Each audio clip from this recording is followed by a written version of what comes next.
John Heslin here from MSD Animal Health. Good afternoon, Rose. We're here to talk about dairy calves and dairy calf to beef in particular.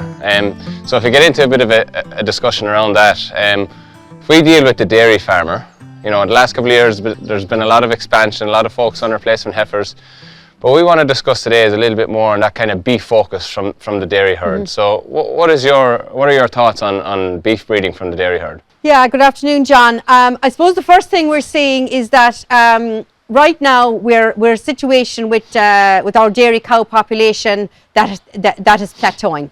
We've come from a time of expansion, and with the dairy cow population plateauing, at the moment 50% of the calf crop from the dairy herd is beef, and that percentage will actually increase with the increased use of sex semen on the dairy herd. Traditionally, dairy farmers would have got their replacements early on in the season, and they would have used beef bulls AI sires at the end of the season. Now dairy farmers are selecting their cows from the very start that they want to get their replacements from, and then that they're high EBI, high production cows, they're most profitable cows, and they're selecting cows for beef breeding from the very start. That's very good. So traditionally, you mentioned traditionally there, Rose. I'd say is it fair to say that traditionally dairy farmers would focus on, you know, AI genetics for their replacements, and then they might throw out a bull out to the field and just get that cow and calf. Would you say that that mindset is shifting somewhat? And what are we doing to try and increase that mindset or enhance it into focus on beef AI and continue to use AI in the dairy herd as well? Yeah, it's interesting as the dairy herd increased and dairy herds got bigger, dairy farmers tended to continue the AI into the beef AI, and we're seeing beef AI in the dairy herd increasing over the last number of years, and that trend is continuing. And I suppose the reasons are it's easier to continue to AI because the cows are coming in twice a day anyway for milking. It's hard to manage large number of stock bulls, so the number of bulls on farms have reduced and the beef AI in dairy farms has increased. And also from a dairy farmer's point of view, using beef AI, he's getting a couple of great advantages from using beef AI. And the first big thing for a dairy farmer is security of calving. He does not want nasty surprises. And that's the big advantage using beef AI in the dairy herd, because our whole program is designed around small calves at birth, but also quality calves that go through to finish and can go through to finish profitably for the calf rearer and finisher. So from a dairy farmer's point of view, his security of calving, because we've so much data behind our bulls. He can have short gestation bulls that he'll use at the end of the season. And also because we test so many bulls, we can identify those real diamonds that are really easy calving and have high beef value at the end of the day. So he gets 3 advantages from using beef AI: calving, short gestation and quality. So Rose, you had mentioned about the increased usage of AI on dairy farms, but one thing we'd be aware of is the labour challenges that are there. And with AI, you need a lot of time to do heat detection and so on and so forth. But is there anything that the dairy farmers can use, or, you know, from a technology perspective, to increase sex semen and then continue to use AI for the rest of the breeding? Oh, absolutely, absolutely. And I suppose in dairy farms with the tight calving pattern, heat detection is not an issue at the start of the season because we have a lot of cows on heat every day. So it's usually in the second 3 weeks, or, you know, if farmers have a longer breeding season, that's when they're really becoming stuck with heat detection, when there's fewer and fewer cows in heat every day. And that's where farmers need the technology. So minimum of a vasectomized bull with the chin ball, and also the newer technologies now with Sense Hub, for example, to help farmers pick up these cows in heat, especially when they're later on in the breeding season when there's fewer and fewer cows in heat. I think technology is going to be big to increase use of AI technology, because we're dealing in very much a technology space.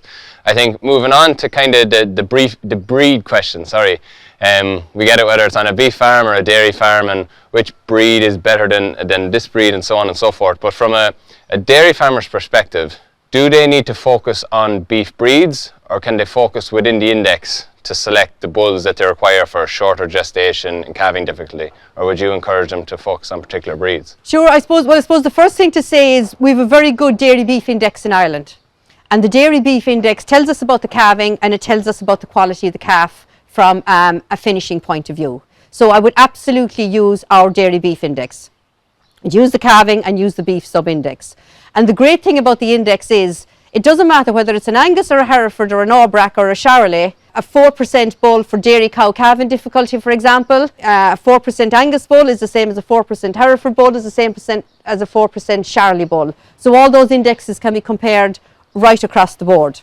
I suppose the other thing that's important to say is, when dairy farmers are selecting beef sows from the dairy herd, they need to look at the dairy catalogues. And that's where they will find the bulls specifically for the dairy herd, as opposed to looking at the suckler catalogues. Because all the bulls at the back of the Munster Bovine and the Progressive Genetics dairy catalogue are specifically selected for the dairy herd, and they're tested in the dairy herd. So absolutely get the numbers right. It's really important to get the calving difficulty right. We all have breed preferences, so within your own breed preference, select the highest beef value within the calving difficulty that suits your cows. And what we really advise dairy farmers to do is to divide out their females into maidens, second calvers, cows and mature cows. And that way they can use better quality bulls as the cows get older and their calving ability increases, but they'll still have no trouble calving. And that's the secret. So we want no trouble calving, but we want to use a better quality bull on our older cows. And then when your cows get to the stage where, you know, for the actual older cows, the 6 lactation plus, you can pull back a little bit again, because they're the cows that are more likely to be prone to milk fever and so on in their later years. So you can really manage it well and select bulls specifically to suit the parity of the cow. That's brilliant, and I think it's really reassuring for the farmer to know that those bulls have been tried and tested on the dairy herd. I think that's an exceptional point. We've talked a lot about the dairy farmer and the bulls that the dairy farmer needs to use to produce a nice calf, but I think to meet the customer's expectations, which inevitably is the beef farmer, what is the beef farmer looking for from that calf? You know, we've talked about a short gestation, easy calving, but the beef farmer wants a certain type of calf as well. So what are we looking for there? The first most important thing the beef farmer wants is a healthy calf, and that is key. What a dairy farmer can do is, I mean, the best look penny he could give his customer coming in to buy his calves is vaccination up the nose and make sure the calf has had colostrum. And that's the best thing he can do to make sure that the beef guy is getting a healthy calf. So from the beef guy, he wants a healthy calf, and he wants a good quality calf with a good growth rate, good weight gain, and has all that good genetics in him that will take him through to slaughter profitably, ideally without going into the second winter. So we need good growth rate, early maturing, and good carcass conformation as well. I think you touched on a lot of great points there for the beef farmer and the dairy farmer, and I think there's a huge opportunity for the industry to increase that dairy calf to beef and really focus on the beef breeds being used on the dairy cows. And in truth, if you look across social media, I've seen a lot of Charolais calves off dairy cows in recent weeks and look like fine calves. But you touched on the bulls. Can you name a few bulls that you might advise some dairy farmers to use from a beef perspective that Progressive or Munster Bovine would currently have? Sure, and I'll just pull out a few bulls from every breed. And I suppose also, before I start talking specifically about bulls, if we can just think a little bit about the index as well and what to look for in the index. So if you look at the beef sub-index, I would be aiming for a minimum of 35. And I know some beef processors now that are recommending, you know, better quality bulls in the dairy herd. That's kind of where they're aiming for, in 35. But we have a lot of bulls in the Munster Bovine and Progressive Genetics catalogue that are over 50, and our bulls go right up to 134 on beef sub-index. So, you know, they're the kind of points I'd be looking at from the point of view of calving. Then, if you're talking about maiden heifers, really look at the dairy heifer index. And if you're looking for bulls for dairy cows, look at the dairy cow calving index. So really make that distinction. For dairy maidens, ICBF have a risk level for bulls that use in maiden heifers. So it's low, moderate and high. So I would only select the low risk bulls for my dairy maidens. So then, just to talk about bulls, we've 2 Super Angus bulls for dairy maidens. They're both 6.4% calving difficulty in dairy maidens, and they're rated low risk. They also have the added benefit of being short gestation. So Matteo, he's AA4089. He's only 6.4% calving difficulty. He's -4 days gestation, and he has a beef sub-index of 52. So here we have a bull that's easy enough for dairy maidens, and he's a beef sub-index 12 points higher than the breed average. And that's really what our programme is all about. The other bull we have for dairy maidens, the other Angus bull, is Gabriel Pat, who's more or less the same profile as Matteo. 6.4% calving and an excellent beef sub-index. Angus bulls for cows, our two top bulls there that we'll be recommending would be Fargal. An exceptional bull in dairy cows. He's only 3.3% calving difficulty in dairy cows, and he's a beef sub-index of, it's over 60, 62 or 3. And then also we have Maverick. He was the second most used bull last year on dairy cows, and he's very easy calving, less than 3%, minus 4 days in gestation, and he's a beef sub-index of over 60 as well. So you can see where we're going. In our programme, we're managing to find bulls that are easier than the breed average and higher beef index than the breed average. Moving on to Herefords then, we have a really exceptional bull there, Fisher 1 profile, HE5346. He's actually the #1 bull available in dairy beef index. And again, minus 2 days gestation. He's a beef index of, beef sub-index of 52, and he's a calving of under 4%. And then we have a new bull, Zorro, that we're very excited about. He has a beef sub-index of 70, and he's under 4% calving as well. And Angus and Hereford are our two biggest breeds in the dairy herd.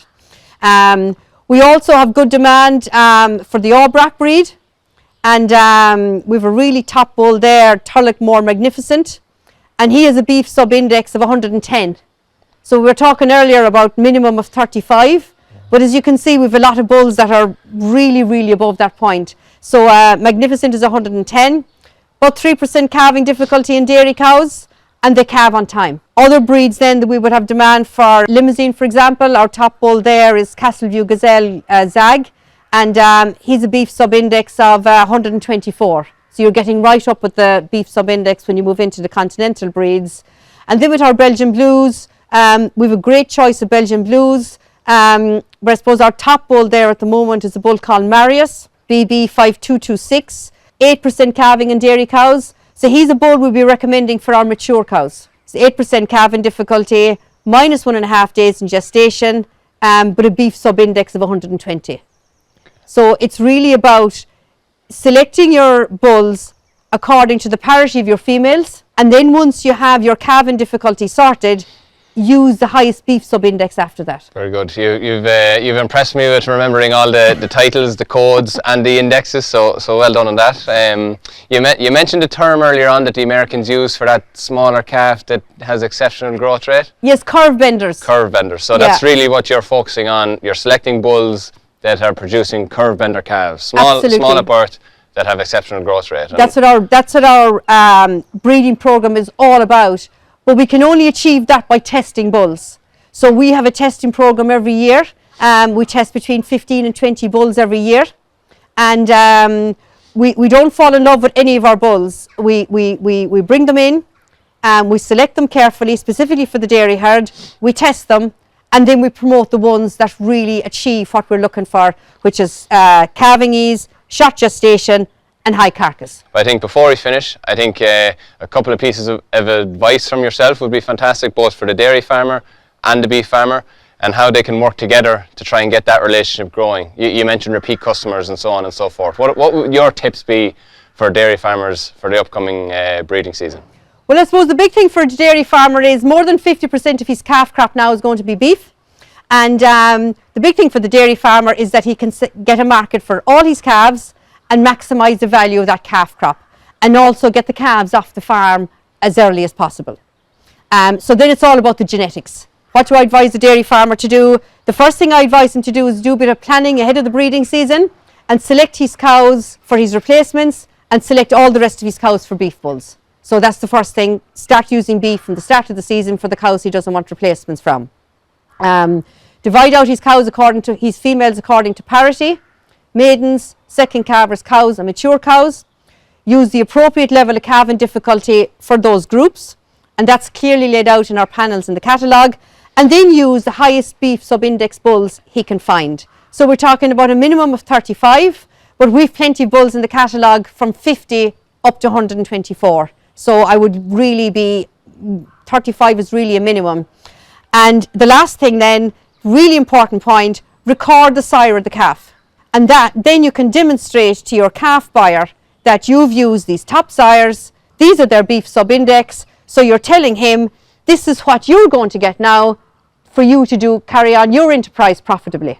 Because 45% of beef calves from the dairy herd do not have a sire recorded, and we need to improve on that. On the calf purchaser side, the calf purchaser needs to look at the genetics of what he's buying.